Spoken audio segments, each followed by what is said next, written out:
dia ainda aí, cara? Poxa, aqui já é noite. Pois é. Tá noite, em Sergipe é noite. Aqui está começando a escurecer. E isso que é um evento que atravessa o país, né, cara? É mole. É verdade. E já está à noite, já faz um bom tempo. Bom, maravilha, né? Temos aqui o prazer, a satisfação de falar com o nosso amigo Diogo da Luz, que é doutorando em filosofia pela PUC do Rio Grande do Sul. O orientando dele é o Roberto Pitt, não é isso? Exatamente. Ele vai falar, o Diogo vai falar sobre educação e autonomia, os estoques em relação ao paradigma moderno. Palavra sua. Então tá, boa tarde ou boa noite a todos. Aqui, bom final de tarde para quem ainda está num lugar como eu ainda, né, mais claro. Aldo, é fácil compartilhar a tela, que eu montei aqui uns slides. Eu não sei se é fácil fazer isso, é só apertar aqui no compartilhar a tela, é isso? Eu acho que experimente aí, senão eu não sei se eu tenho que permitir, eu acho que não. Tente fazer. Vamos ver aqui. Transmissão. Você pode sim, que a menina, a Tatiane, isso, já está aparecendo. Vamos ver aqui. Aparecendo aí para vocês? Tá bem, eu acho que vai entrar agora. Você está compartilhando na tela. Vamos ver. Aí, entrou, é isso. Vocês estão me ouvindo? Tranquilo? Tá perfeito, perfeito. Pode, vai em frente.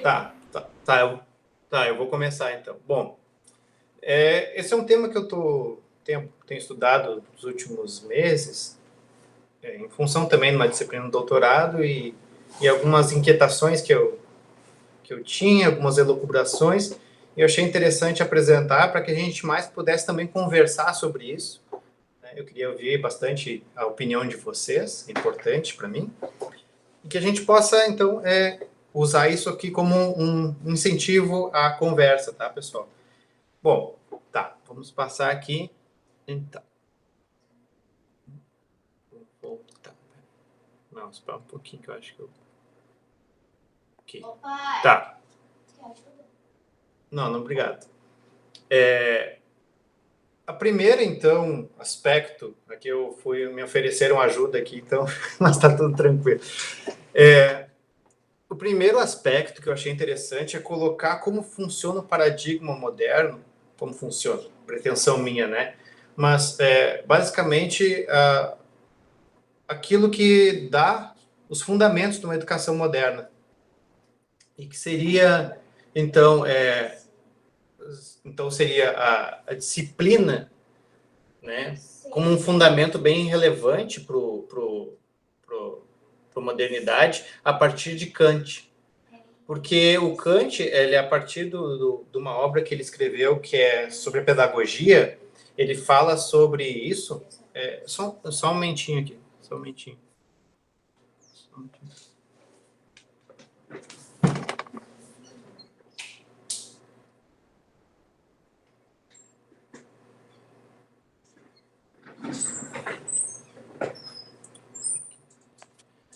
Então, o que o Kant fala na obra sobre pedagogia é que um fundamento relevante para a educação é a disciplina, e ele entende a disciplina como por uma via negativa. O que seria essa via negativa?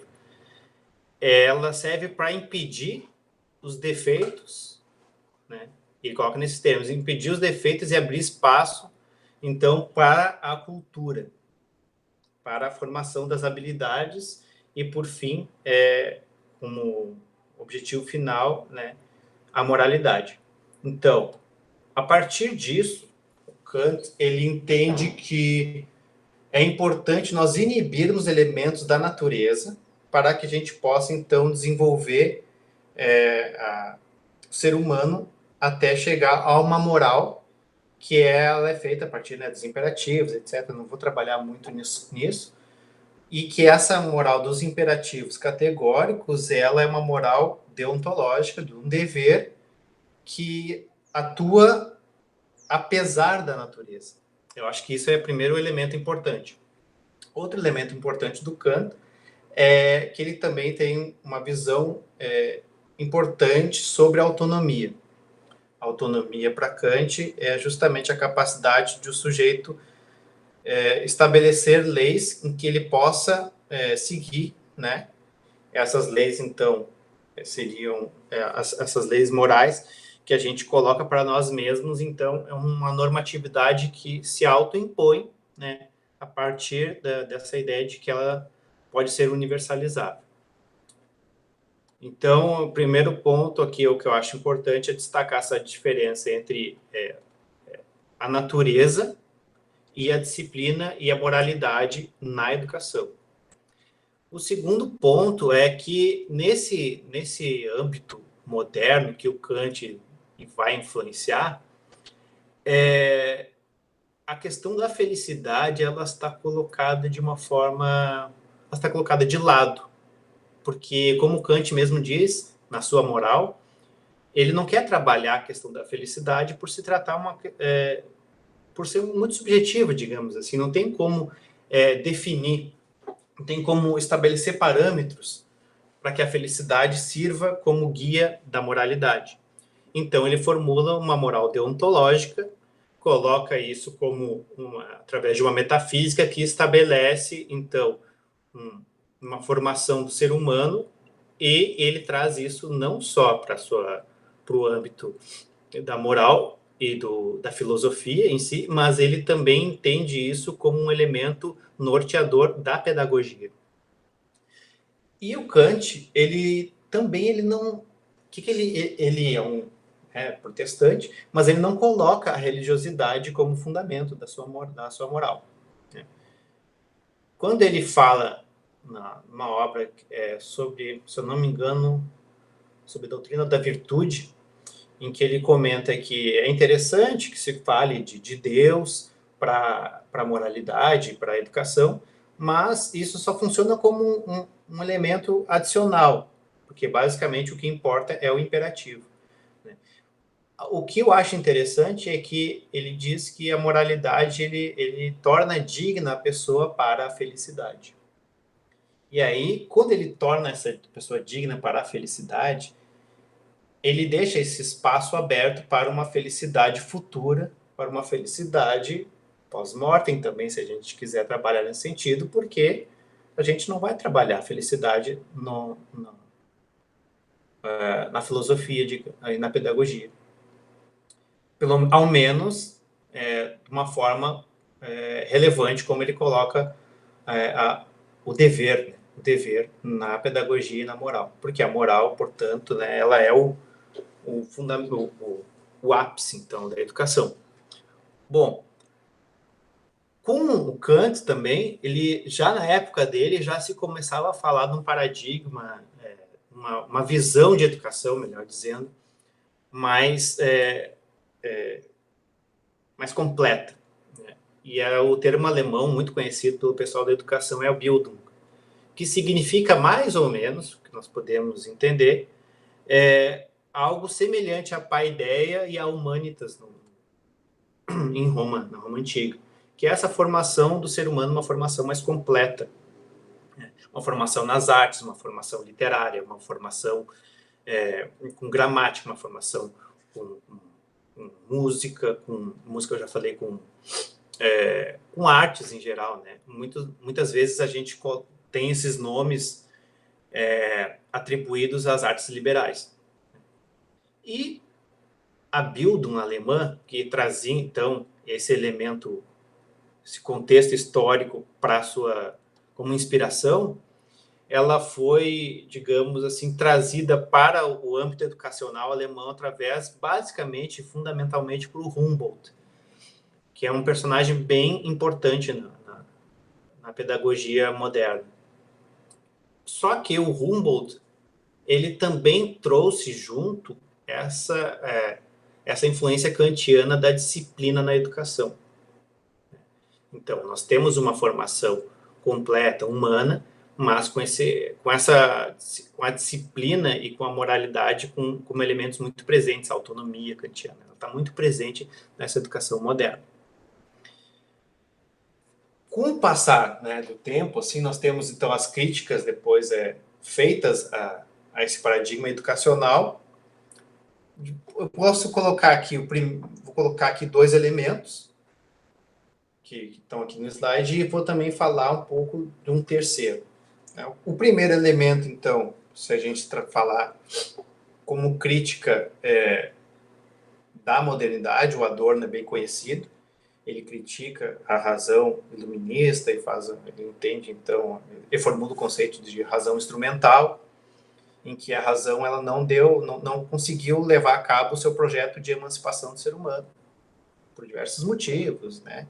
Fala do uso da razão para construir bombas atômicas, para formar, então, o que foi ali o que culminou, né, no nazismo. Então, toda essa tradição alemã culminou nisso, né? Então, o que aconteceu, diria o Adorno, né? O que aconteceu com esse projeto iluminista? Então, o Adorno faz uma crítica a pretensão racional da razão iluminista. E ele traz o elemento de Auschwitz, né, como um grande exemplo de como é que deu errado esse projeto emancipatório alemão, né, iluminista e fundamentado também no projeto da Bildung. Né. E um grande exemplo que pode esclarecer essa crítica é o filme A Fita Branca. Não sei se alguém já viu.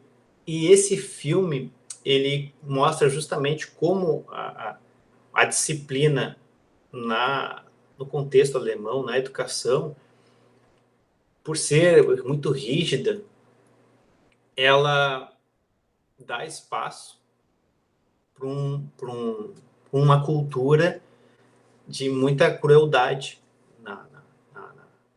nos métodos disciplinares. E que, então, não é de se achar estranho que essa crueldade possa culminar em outras, que essa possa influenciar na formação dessas pessoas, a ponto de de não ser tão difícil ver os judeus nos campos de concentração sofrerem da forma como sofreram, né? E ter uma visão do sofrimento já acostumada. Né? Então, ele faz essa relação entre uma disciplina exacerbada com a barbárie. Eu não vou entrar em muitos aspectos aqui disso, porque aí a gente entraria em outro assunto, tá? Mas é só para a gente tomar consciência dessa crítica que vai sendo feita. E a Bildung, ela significa basicamente a formação, é um termo para formação, para um cuidado de si, para uma formação de um sujeito melhor, né? Por inspiração, portanto, né, da Paideia e da Humanitas. Né? E o Adorno vai dizer que essa pretensão da formação de um ser humano melhor, né, não deu muito certo e a gente acabou caindo na semi-formação, que é o que acontece muito na educação na época dele e hoje em dia, então, talvez muito mais. Né? A instrumentalização da educação para fins de mercado de trabalho, entre outras coisas, né? Então, o ideal inicial, que era de um ser humano melhor, ele fica de lado, né? E aí, o que acontece? Muitas vezes a educação ela serve para controlar pessoas, para fazer barbárie, como no caso. Então, ela é deturpada. O fundamento inicial da educação é deturpado, né? Por um excessivo uso da técnica, da disciplina, e não da formação de uma pessoa melhor como um todo. Só que o que me chama a atenção, e agora eu vou para o outro ponto, que é o Freud, rapidamente, né, é que se a gente for verificar uma obra muito relevante do Freud, que é o Mal-Estar na Cultura, ele tem a ver com esse paradigma moderno que nós temos lá a influência do Kant, que adentra na ideia de educação alemã da Bildung, que é uma oposição à vou usar agora um vocabulário mais estoico, né? Uma oposição a um impulso natural mesmo, né? Por quê? Porque é um corte de elementos naturais para, então, que a pessoa consiga, digamos, a criança, no caso, e o adolescente, se centrar no que é ensinado. Então, nós temos um elemento disciplinador muito forte, que controla esses impulsos naturais considerados negativos, e isso nós temos vasta literatura para mostrar, através de Kant e de Freud, de Kant, que esses elementos são negativos, e de Freud, que eles devem ser controlados para, então, estabelecer uma cultura. E há uma diferença, então, do paradigma estoico. É isso que eu acho que é relevante de colocar aqui. Então, como eu disse, eu estou colocando mais para vocês, para a gente pensar, elementos para pensar. Não vou me ater muito à filosofia de Adorno, de Kant e de Freud. É só um elemento para a gente poder pensar sobre e discutir sobre. O que então, qual é a diferença que eu vejo aqui com relação aos estoicos? O Epiteto, ele fala, né, nas diatribes, que simplesmente proferido virtudes da boca para fora é ridículo, né? O que é requerido dos alunos é que eles possam, através da instrução, da educação, né, que é recebida, que eles possam vivenciar e trazer isso para a vida deles, né? Simplesmente não. Quando o Epiteto faz uma crítica a um dos alunos dele, que ele é um exímio intérprete de Crisipo, e quando o Epiteto vai dizer, tá, tudo bem, né, é interessante, mas nós não podemos achar que é isso que vai nos fazer melhores. Que é isso que é filosofia. Isso não é filosofia. O que vai nos fazer melhores é o exercício filosófico de trazer isso para a nossa própria vida. O Sêneca, né? O Sêneca, na Carta 88, ele faz uma crítica a quem acha, né, que as artes liberais, né, da educação, na época, eram suficientes para transformar uma pessoa melhor. Não. Isso pode criar justamente uma pessoa, um erudito, que tem um erudito que fica, inclusive, perdendo tempo com coisas pequenas e não se tornando uma pessoa melhor. Para Sêneca, a educação ela serve para que a gente seja mais virtuoso. E também nas questões naturais. O Sêneca, ele traz um estudo das questões naturais, um estudo da natureza, dos fenômenos, para que a gente possa nos tornar melhor. Não é o estudo da física pela física. Então, ela tem um vínculo com o aprimoramento do ser humano. Nisso, então, nós podemos falar, e agora entrando no outro tópico da autonomia, nós podemos entender que a autonomia estoica ela é diferente da autonomia moderna. Eu esqueci qual é o autor do artigo, esqueci, que ele tem um artigo que fala justamente dessa distinção entre a autonomia estoica e a autonomia kantiana, porque a autonomia estoica ela é ao mesmo tempo relacionada ela se relaciona ao mesmo tempo com a razão que está dentro de nós contra a racionalidade do mundo.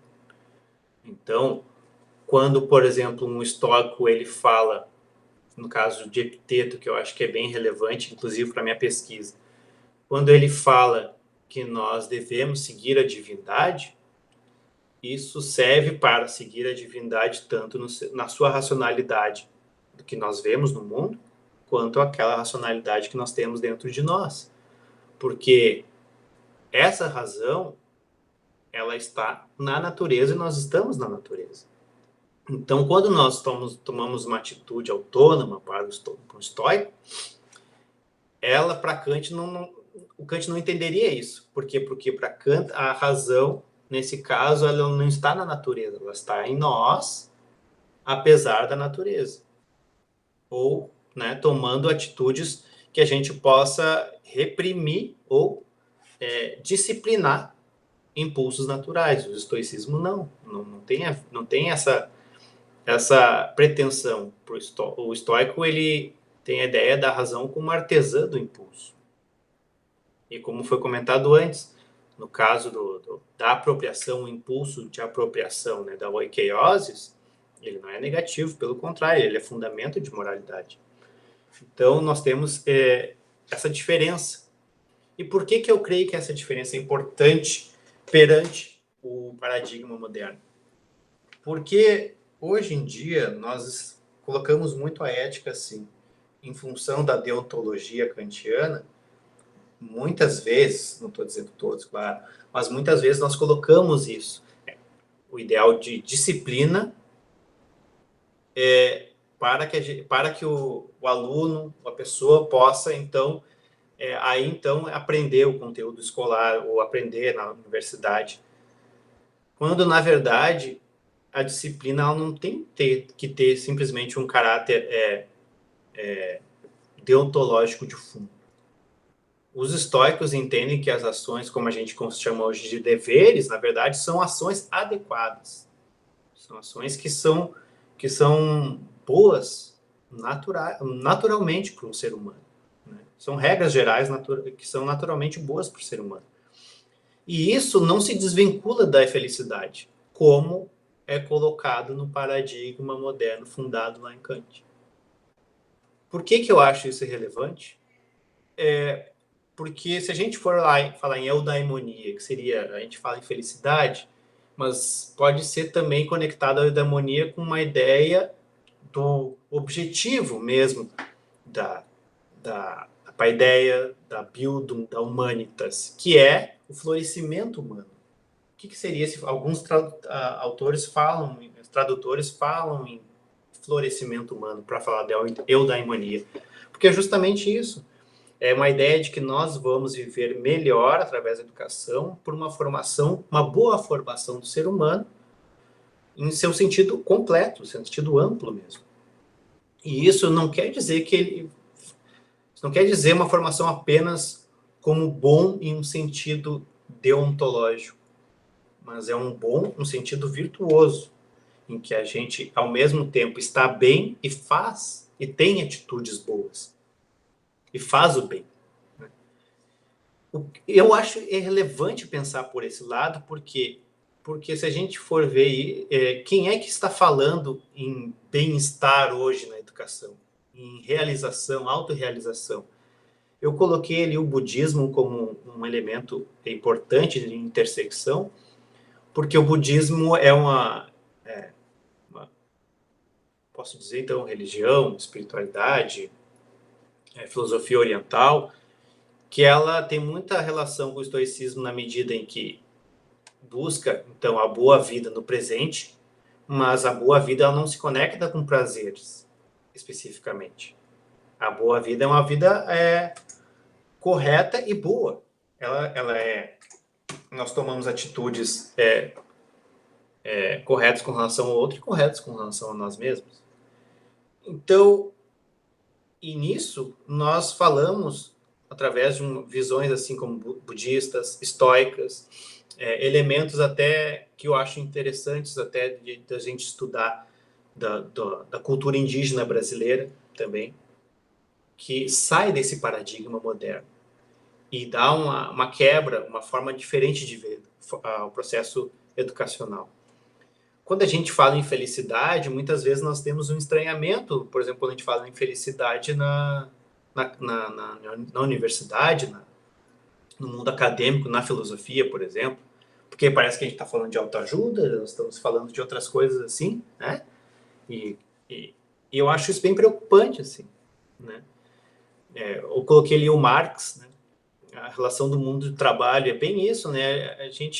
O trabalho maquinal, como foi estabelecido já desde a Revolução Industrial, o Marx já condenava isso, porque isso não tem nada a ver com a atividade do ser humano, ela se aliena justamente daquilo que pode tornar ele melhor, né? Ele simplesmente se torna uma máquina, né? E nós não tratamos do ser humano como um ser capaz de se aperfeiçoar, de ser uma pessoa boa, de buscar felicidade e ser, digamos, uma felicidade mais completa, né? Que sirva tanto para nós quanto para a sociedade em si.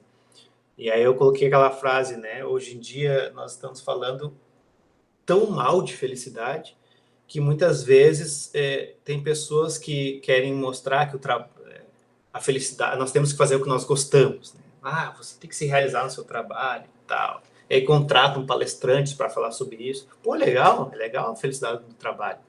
Mas em que medida a gente vai conseguir uma realização pessoal trabalhando no estoque de um supermercado, por exemplo? Não tem como, não tem como, né?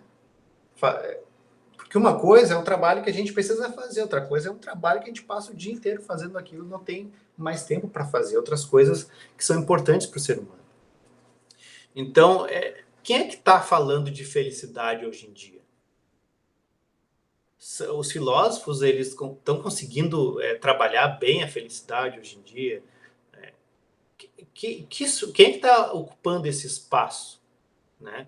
Eu coloquei ali os treinadores, né, os coaches, os livros de autoajuda, né, que estão invadindo o âmbito educacional, já invadiram o âmbito corporativo. E pode ser que tenha muita gente boa aí. A questão não são eles, mas a questão é de quantas outras pessoas que têm não têm, às vezes, o mínimo de um conhecimento filosófico que eu acho necessário para poder abordar esses temas, entendeu? Com uma certa responsabilidade. Esse tema foi deixado de lado na educação, o tema da felicidade, da autorrealização. Por quê? Porque a educação ela virou algo apenas muito voltado para a disciplina e para a técnica para ser aplicado em outra coisa. Aí nós retomaríamos lá a razão instrumental do Adorno, né? Somente um instrumento para outras coisas. E uma última provocação, não sei quanto tempo estou aqui. Deixa eu ver aqui. Está acabando.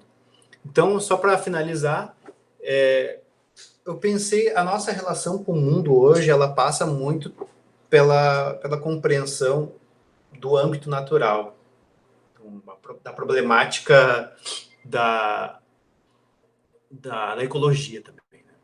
Da sustentabilidade. O Kant, para ele não ter problemas com o que a natureza diria, né, como uma natureza normativa, ele falou que não, eu não vou cometer a falácia naturalista de, através da natureza, eu fundamentar minha ética. Então, eu quero uma concepção em que eu não precise tratar da natureza. Só que, ao mesmo tempo, ele criou uma concepção metafísica de pessoa que envolve a vontade, né, de uma razão que obriga à vontade, e essa vontade tal qual é estabelecida lá em Agostinho e que nós trazemos na nossa cultura até hoje. Então, os estoicos, pelo contrário, os estoicos têm uma visão da natureza. A cosmologia é muito importante para se compreender a ética, né? Só que os estoicos, ao mesmo tempo, eles também colocaram, de acordo com a visão deles, a utilidade da natureza e dos animais, inclusive, em função do ser humano, né? Que é o que poderia fundamentar, muitas vezes, uma visão de pilhagem da natureza, de exploração da natureza, no caso, sei lá, se a gente poderia aqui forçar sem limites. Não estou dizendo que os estoicos fazem isso, mas uma interpretação equivocada ou fundamentada apenas na visão de mundo daquela época pode acontecer nesse sentido. Nós temos um companheiro lá que o Aldo, inclusive, já fez a entrevista com ele, que é o Kai Whiting, lá que está em Portugal, né, que ele trabalha a sustentabilidade e ele utiliza os estoicos para falar sobre sustentabilidade no mundo de hoje, conectando, então, a oikeiosis a uma visão de preservação do planeta. Eu acho bem interessante, apesar de que já é uma forma diferente de ver o estoicismo, adaptado ao nosso contexto contemporâneo. Aí, então, eu deixo a questão, né, também para nós, que é em que medida o estoicismo poderia nos auxiliar a pensar a educação hoje em dia, principalmente tomando em consideração um mundo e a nossa relação com o mundo e a nossa relação com a natureza de hoje. Se a nossa visão de natureza ela é diferente do que na época dos estoicos antigos, se ela tem semelhanças, se nós podemos trazer elementos daquela época para fundamentar um pensamento ecológico também, hoje em dia, uma preocupação com o âmbito natural de hoje em dia. Então, eu deixo essas questões que a gente pode, então, trabalhar em cima delas. É isso aí. Obrigado, Diogo. Muita coisa interessante na sua fala.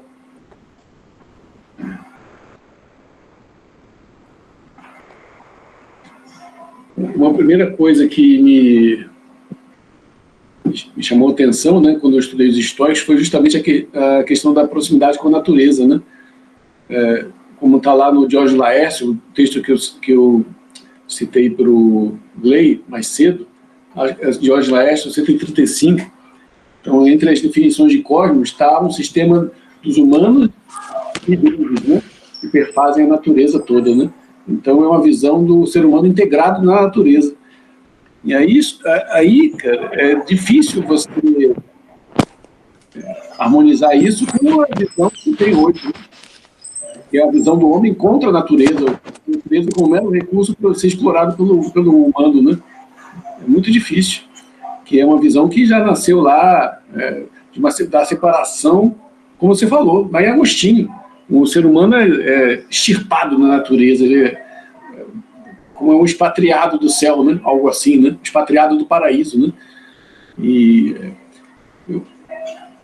eu estou escrevendo, inclusive, com o Caio, com Kay Whiting, né? Eu descobri que o modo de pronunciar é Kay Whiting. Que o Caio parece Caio, o nosso E grego, né? O E, nosso não, é o E do grego que a gente está sempre vendo, né? É Kay Whiting. Então, a gente está escrevendo exatamente um texto sobre essa questão da sustentabilidade, e eu descobri que Mussônio tem um discurso ecológico, porque em algumas passagens o Mussônio fala que nós devemos, que a natureza é abundante, cabe ao humano harmonizar. Quando há uma escassez, ele equilibra para que a escassez não seja excessiva, quando há um excesso, ele equilibra para que o excesso não seja excessivo também. Então, o humano, no meio ambiente dele, ele cumpre o papel de moderador. E isso é interessante, que você vai lá em Epiteto, na diatribe que eu acabei de traduzir, que é 2.10, se não me engano, que o Joelson revisou, inclusive, é o verbo regeomai. Então, o ser humano é apontado como um regenômenon, é alguém que conduz, alguém que lidera, certo? Então, isso faz a gente pensar que o ser humano tem uma posição de liderança no seu habitat. De fato, né?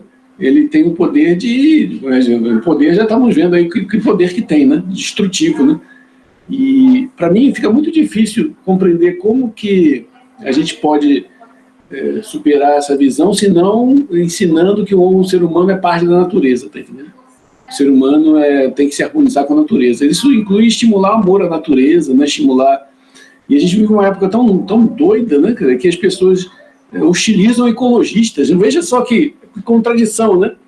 Um ecologista é hostilizado quando ele está defendendo o interesse de todos e conseguindo convencer uma parcela da população que não, que está errado, que a gente tem que destruir tudo mesmo. Veja só. Quer dizer, esses que torcem para a destruição de tudo são justamente os que partem dessa tese de que o mundo é só um reservatório de coisas para o ser humano usar à vontade, né? E que não lhe concerne, que ele não é parte daquilo, que aquilo ali é só para ele usar e abusar e ir embora. Né? É uma visão lamentável. Aldo, aqui nós temos passagens dos estoicos que falam sobre a utilidade dos animais, né? Que eles servem para as necessidades humanas. A questão é como interpretar isso, sem cair, né, justamente na utilização, na deturpação, isso aí, que os estoicos, eles simplesmente só se apropriam da natureza em função do que é apenas para eles, né? E isso aí é exatamente um ponto que o Kay tocou no texto dele, né? Que é o Kay, tem o Léo Constantakos também, é um texto assim, esses textos que se fazem no exterior, né, de muitas autorias, que a gente devia começar a fazer mais isso aqui, né? Eu sempre sou um cara da múltipla autoria, que eu acho que a gente aprende quando faz um texto assim coletivamente, né? E isso eu descobri que lá fora é lugar comum. Então, ele reconhece isso que está dizendo, que, por exemplo, lá em Epiteto tem algumas partes que ele sugere que os animais são para o uso, né? Em Crisipo também, mas, por outro lado, o Musônio Rufo vai dizer o contrário. E Crisipo mesmo vai dizer o contrário. Você pode até consumir o animal, mas você não pode fazer o animal sofrer. Enquanto o Musônio vai ser extremo, ele vai dizer que o homem virtuoso tem que ser vegetariano. Certo? Então tem um espectro de visões dentro do estoicismo, né? E eu acho que nesse ponto aí o Musônio está muito à frente. Né? Vocês sabem que eu sempre tive essa predileção pelo Musônio, eu vejo muita coisa ali. Embora, é que nem o Gorgias, né? Chegou pouca coisa, né? Mas essa coisa tem muito valor, tem muita coisa ali para a gente. Né? Mas eu achei a tua fala fantástica, muita coisa para pensar mesmo. E ao mesmo tempo, certo, como você disse, o que usam no estoicismo, no sentido de autoajuda, de coaching, não é no sentido de união com a natureza, não é. Pelo contrário, é de costas para a natureza para servir essa lógica, essa racionalidade da... Por isso que eu estou tentando falar do estoicismo de racionalidade, porque quando a gente fala de racionalidade é o quê? Rácio, é divisão, racionar, né? Dividir. Então eu prefiro falar de inteligência, porque inteligência interliga. Então, os históricos não estão falando de racionalidade, estão falando de uma inteligência universal, que a inteligência universal interliga tudo, ela não divide tudo. Pelo contrário, quem divide somos nós com as nossas cabeças. Então, eles estão trabalhando o estoicismo a partir dessa visão, dentro dessa visão de divisão de tudo, né, de todo, tudo contra todos. Daí essa ideia do estoicismo como algo que serve para você ter sucesso, né, ganhar muito dinheiro, essas coisas assim, que não condizem de forma nenhuma com nenhum estoicismo na antiguidade, né? Nada a ver com o estoicismo. O que eu acho interessante é justamente a ideia de uma realização no mundo natural, né? Realização na natureza. O papel, a função humana na natureza é a realização desse ser, que, na minha visão, no paradigma moderno, como a gente tem feito até hoje, ele ficou de fora. E ficou de forma de tal maneira que é estranho, muitas vezes, a forma como a gente fala em felicidade na filosofia, na educação, fala no mundo corporativo. Ela é uma forma estranha, ela não está conectada, ela tá, por isso que eu falei ali também do Marx, né? Porque o Marx ele acusa esse estranhamento, né? E é justamente isso, a gente estranha nós mesmos no mundo que a gente está. No caso, o Marx fala do mundo do trabalho, mas eu acho que fica um exemplo bem didático, assim, bem fácil de perceber. Não, eu tenho uma ponta interessante nisso, né? Porque essa versão aí do estoicismo que estão espalhando, que é fraca, né? Que não tem, só estoicismo só no nome, ela tem o mesmo vício do individualismo da contemporaneidade, de individualismo extremo, sabe? É a crença que você vai ser feliz sozinho, de uma forma, bastando agir e pronto, né? Mas não, se você ver, por exemplo, aquela diatriba do Musônio sobre o casamento, ele vai dizer que se você está num casamento, você já não pode ser feliz sozinho, sabe? Você não pode ser feliz vendo sua mulher sofrendo, não dá mais, tá entendendo? Porque o casamento já é uma simbiose, sabe? Daí a visão comunitária, né, do que o Epiteto fala, ação comunitária, né? Porque na comunidade não faz sentido você ser feliz sozinho, você não vai conseguir. Porque ali você já é parte de, como o Epiteto falou, né? Você tem que compreender que você é parte de um todo. Não existe homem separado, não existe pessoa separada, existindo separadamente, sendo feliz sozinha. Não existe isso. Isso não é estoicismo. Justamente por causa da apropriação afetiva. A apropriação afetiva impossibilita isso. É como diz o Sêneca lá numa carta, o homem sábio pode ser feliz sem amigo. Ele fala, não, o sábio pode até ser, mas ele vai preferir ter amigo. Quer dizer, ele vai ficar ali, aguentando firme, né, literalmente, né? Não vai ser feliz, não vai ser pleno, né? Certo? Isso. É isso, Mas é isso aí, Aldo. Obrigado, Diogo. Eu não vou abrir mais espaço, porque já